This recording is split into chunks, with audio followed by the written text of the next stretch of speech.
유나, 안녕하세요. 동희쌤입니다.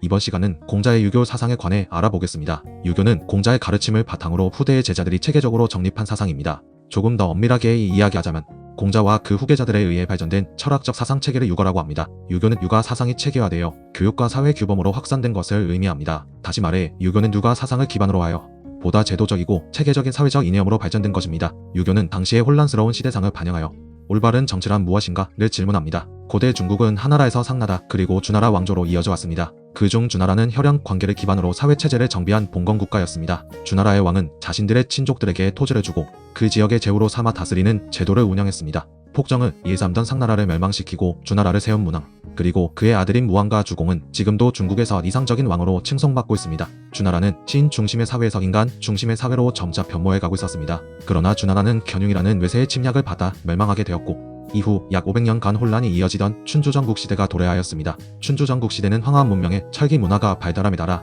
수많은 나라들이 군웅할 거하여 주도권을 잡으려고 치열하게 전쟁을 벌였습니다. 특히 춘추 시대를 넘어 전국 시대로 넘어오고부터는 전쟁의 규모가 커짐에 따라 더욱 잔인하고 치열한 전투가 끊임없이 이어졌습니다. 혼란과 위기는 어떤 사람에게 한편으로는 기회가 되었습니다. 당대 네로라 하는 사상가들은 자신의 사상으로 천하를 통일하려는 야망을 품었습니다. 그들은 여러 군주들에게 선택받고자 자신만의 학파를 만들고 다른 학파들과 치밀한 논쟁을 이어갔습니다. 이러한 사상가들이 수백 명이나 있다고 하여 제자백가라고 하는데 넓게 보면 공자도 제자백가 사상가들의 일부라고 볼 수 있습니다. 공자는 사회 혼란을 잠재우기 위한 방안으로 본인이 생각하기에 가장 이상적인 정치 형태를 지향합니다. 그것은 주나라의 정치 문화였고 특히 문왕과 무왕, 주공의 예법을 지향하며 다시금 중국 사회 제도가 주나라로 회귀해야 할 것을 끊임없이 강조했습니다. 앞서 설명했듯이 주나라의 체제는 혈연 관계를 기반으로 운영된 봉건국가 시스템이었습니다. 바로 이러한 이유로 인해 공자는 부모 자식 간의 효도를 가장 중요하면서도 기본적인 인간 도리로 생각했던 것입니다. 지금 동아시아권 국가에서의 유교의 위상과는 다르게 안타깝게도 공자는 춘추전국 시대 당시엔 크게 인정받지 못했습니다.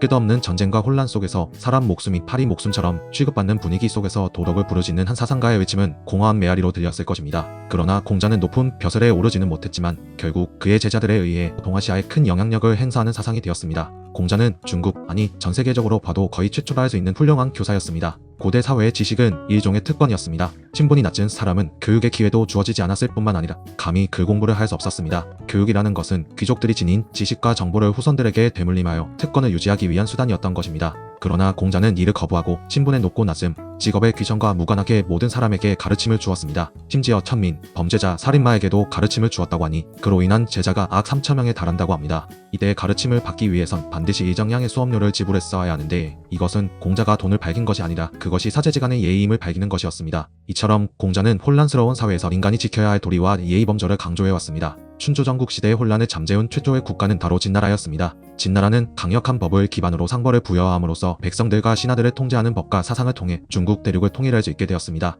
최초의 중국 황제인 진시황은 통일 이후에도 공포정치를 감행하며 무력으로 정치를 이어갔습니다. 자신에게 끊임없이 잔소리를 하는 유교 사상가들을 없애버리기 위해 유교 경전들을 불태우고 유가 사상가들을 산채로 땅에 묻어버렸습니다. 이를 분석행위라고 하며 유교 사상은 분석행위로 인해 극심한 타격을 받게 되었습니다. 하지만 무력으로 백성들의 불만을 잠재우는 것은 분명 한계가 존재합니다. 불로초를 찾던 진시황은 오래지 않아 생을 마감하게 되었고 진시황만큼 유능하지 않았던 그의 후왕들은 통일 왕조를 15년만 유지한 채 결국 멸망해버렸습니다. 이후 짧은 혼란 끝에 새로운 통일 왕조인 한나라가 등장했습니다. 한나라는 진나라의 시행착오를 바탕으로 안정된 통일 왕조를 유지하기 위해서 농건한 정치제도가 필요함을 인지합니다.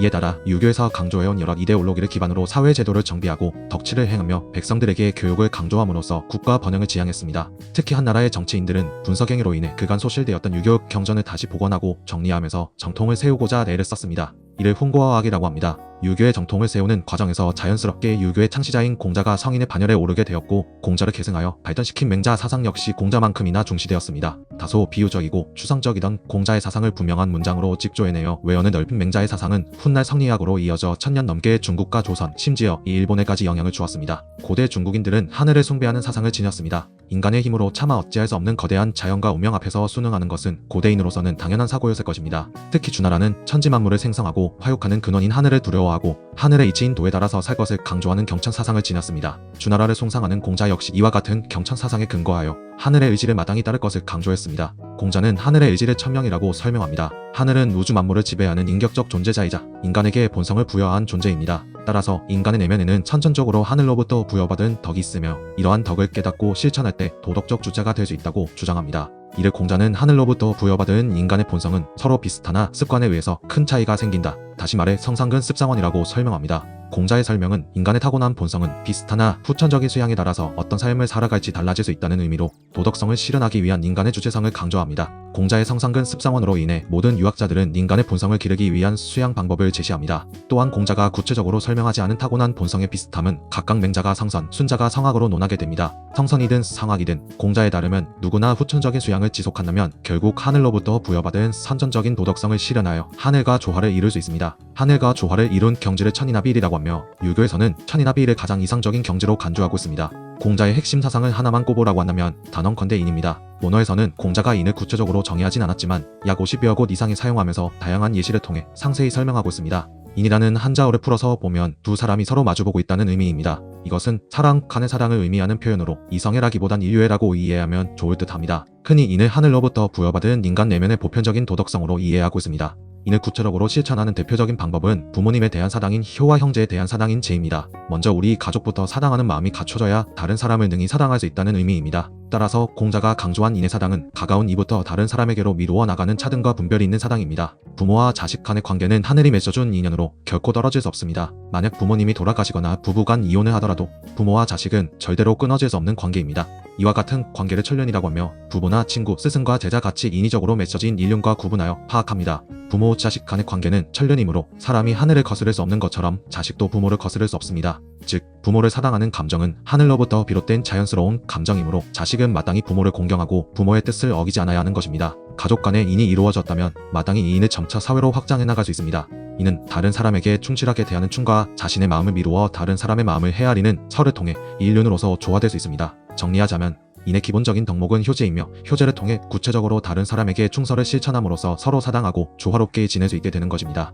이는 내면적인 도덕성이라 한다면 이러한 인을 구체적으로 잘 실천하기 위한 외면적인 규범도 필요합니다. 가령 부모님에게 효도해야 한다는 인의 정신에 따라 효를 행하려고 은퇴하신 부모님에게 조언을 하고자 합니다. 그런데 부모님이 퇴직금으로 한 번도 해보지 않은 장사를 하신다고 하자 버럭 화를 내면서 그렇게 쓸 바에는 차라리 돈을 다 버리라고 소리 지릅니다. 사실 이런 경우는 자식이 부모를 걱정하는 마음에서 한 말이지만 제대로 된 조언이라고 할 수 없습니다. 따라서 인에 따라 행해하기 위해선 반드시 올바른 형식이 필요합니다. 공자는 그것을 예라고 부릅니다. 예는 인의 바탕을 두기 때문에 예의 본질은 인이지만 인이 현실 세계에 구현되기 위해선 반드시 예를 통해서만 나올 수 있습니다. 이렇게 인이 예를 통해서 현실에 잘 실현된다면 이를 지나침과 모자람 없이 중용에 맞게 잘 조절되었다고 말할 수 있습니다. 그렇다면 앞서 말한 상황과 같은 경우에는 화를 내는 것이 아니라 목소리를 낮추고 진지하게 조언하고 여러 데이터를 보여드리며 설득하는 것이 더욱 바람직할 것입니다. 공자는 평생을 예에 따라서 행동하다 보니 나이 70이 되어서는 내키는 대로 행동해도 그 행동이 곧 예와 일치하는 행동이 되었다고 합니다. 이처럼 꾸준하게 예를 통해 자신의 사리사욕을 극복하고 다른 사람과 조화로운 관계를 형성하기 위해 노력하는 것을 극기복례라고 합니다. 예는 외면적인 형식이기 때문에 가르침으로도 얻을 수 있지만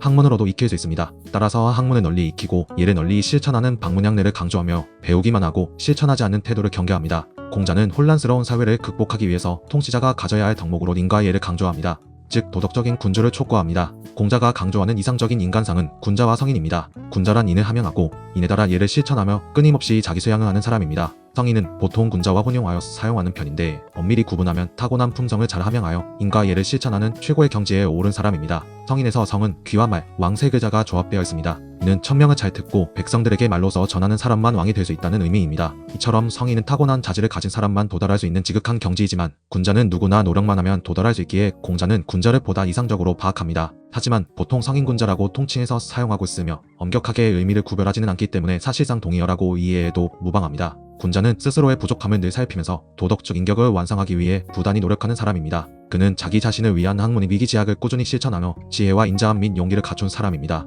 공자는 이러한 군자만이 능히 다른 사람을 다스릴 수 있다고 주장하며 숙이 아닌 숙이치인을 강조합니다. 숙이 아닌 뜻을 그대로 풀어보면 자기 자신을 수양한 사람만이 다른 사람을 편안하게 할 수 있다는 의미입니다. 즉 자기 몸 하나 제대로 간수하지 못하는 사람이 어찌 다른 사람을 편안하게 할 수 있겠냐고 질문을 던지는 것입니다. 끊임없이 자신을 수양하는 도덕적 인격자인 성인군자가 다스리는 사회는 도덕성이 실현된 사회가 될 것입니다. 이런 사회는 백성들이 굶주리지 않도록 기본적인 삶을 보장하고 백성들을 가르쳐 인륜을 실현하여 각자가 자신의 능력을 충분히 발휘할 수 있게 될 것입니다. 이처럼 성인군자가 다스리는 나라는 수많은 백성들이 서로 하나로 모이는 큰 사회가 될 것입니다. 바로 대동사회입니다. 대동사회를 지도하는 통치자는 우선 이름을 바로잡아 자신이 맡은 직분에 충실히 수행하여 책임감을 지우는 정명을 기준으로 운영합니다. 어떻게 보면 당연한 말 같지만 춘추전국 시대와 같은 혼란스러운 사회에서는 자기 할 일을 다 하지 않고 자신의 욕망만을 채우는 사람들이 더욱 많았을 것입니다. 이러한 시대 상황을 감안하여 공자는 모두가 자기 역할을 충실히 다하는 정명을 강조해온 것입니다. 한 가지 비유를 들자면 학기 초 학글의 당번이 정해지지 않은 상태에서 담임 선생님이 교탁 옆이 지저분하니까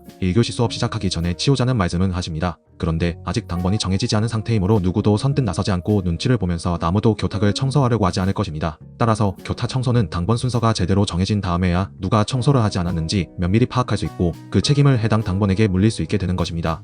이 과정에서 공자는 정명에 따른 직업활동을 할 때는 눈앞에 사사로운 이익보다 도덕 조의로움을 먼저 생각할 것을 강조하는 견리사의를 주장합니다. 이때 견리사의는 사적인 이익을 완전히 버리라는 말이 아니라 옳다고 생각하는 일을 우선 행해라는 의미입니다. 대동사회는 크게 세 가지 방식으로 운영되는 사회입니다. 먼저 통치자가 도덕적 모범을 보이는 사회, 즉 덕지로 운영되는 사회입니다. 형벌과 무력으로 운영하려면 당장은 잘 운영되는 듯이 보이겠지만 그것은 백성들이 잠시 복종한 것뿐이지 속으로는 형벌과 무력을 피할 궁리만 하고 있을 것입니다. 그러나 통치자가 진정으로 도덕적 모범을 보인다면 백성들은 통치자에게 자발적으로 감화되어 스스로 복종할 것입니다. 가령 무서운 담임 선생님이 청소 지도를 하다가 어느 날 그 선생님이 출장을 가셨다면 그날은 아무도 청소를 하지 않을 것입니다. 그러나 친절한 선생님이 항상 학생들과 함께 청소를 하고 더러운 것도 맨손으로 솔선수범한다면 학생들은 이에 감화되어 선생님이 있건 없건 스스로 청소를 하게 될 것입니다. 이것이 바로 덕치의 의미입니다. 다음으로는 백성들에게 예법을 가르치는 것입니다. 앞서 설명했듯이 혈연, 관계의 중심에 준하라의 예법을 백성들에게 널리 가르친다면 백성들은 부모와 형제자매를 사당하게 될 것이고 이를 미루어 다른 사람에게 충서로 대해야 할 것입니다.